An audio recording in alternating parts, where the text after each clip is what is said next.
Imagine you're cruising at 38,000 feet. The flight is perfectly smooth. Then, the low roar of the jet engines cuts out. Outside your window, the turbine blades spin to a halt. You are left in total, unnatural silence. The immediate question in the minds of anyone on board is simple.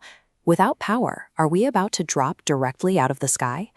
While incredibly rare, dual engine failures do occur. Commercial jets have lost all engine power mid-flight due to fuel starvation, dense flocks of birds, or by flying directly into the incredibly thick, suffocating plumes of volcanic ash. But when both engines stop, a passenger jet does not plummet. It doesn't even suddenly pitch downward. In fact, modern airliners are explicitly designed to keep flying without them. Modern aviation safety relies on aerodynamic principles engineered into the airframe, which trade mechanical thrust for the predictable laws of physics. To understand how this works, we have to separate the engines from the wings. Engines serve one primary purpose. They provide thrust, pushing the mass of the aircraft forward. But engines do not keep the plane in the air. The wings generate the lift. When the engines fail, the aircraft still has its forward momentum.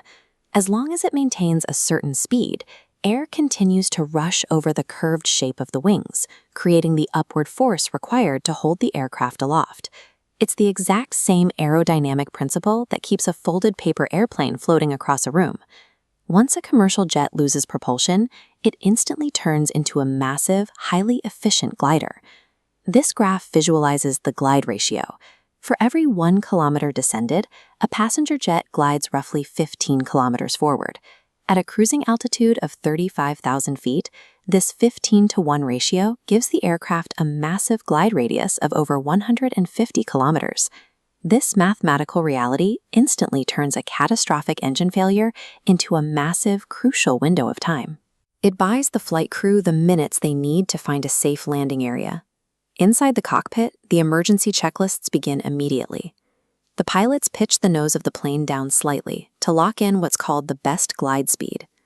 This precise velocity ensures they maximize that 150-kilometer range.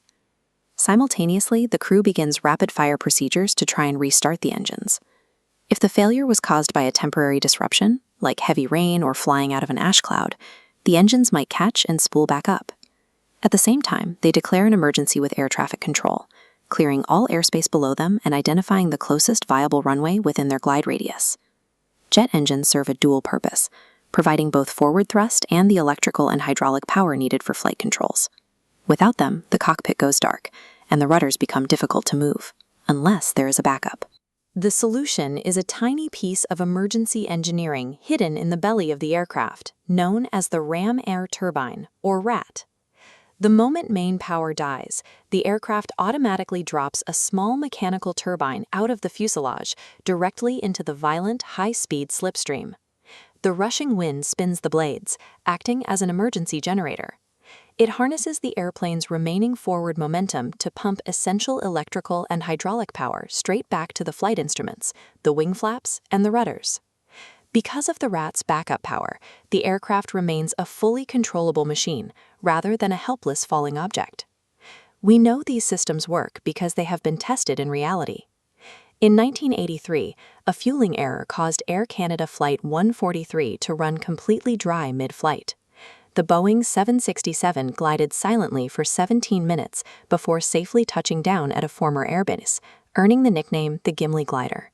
An even more famous example happened in 2009 when U.S. Airways Flight 1549 struck a flock of geese shortly after takeoff, completely destroying both engines at a dangerously low altitude. With no runway close enough to reach, Captain Chesley Sullenberger relied on these exact glide principles and backup systems to steer the heavy Airbus A320 away from densely populated areas. He executed a perfectly calculated glide into the freezing waters of the Hudson River. Incredibly, the airframe held together, and all 155 people on board survived. Modern jet engines are maintained with intense scrutiny, making a dual failure one of the absolute rarest emergencies in aviation. But pilots still spend hours in simulators, specifically training for the day the engines go quiet. Commercial aviation remains the safest way to travel because it assumes things will eventually break. Every critical system has a backup, supported by the unyielding laws of physics and the quiet skill of the crew in the cockpit. What aviation mystery should we dive into next? Let me know in the comments, and I'll see you in the next video.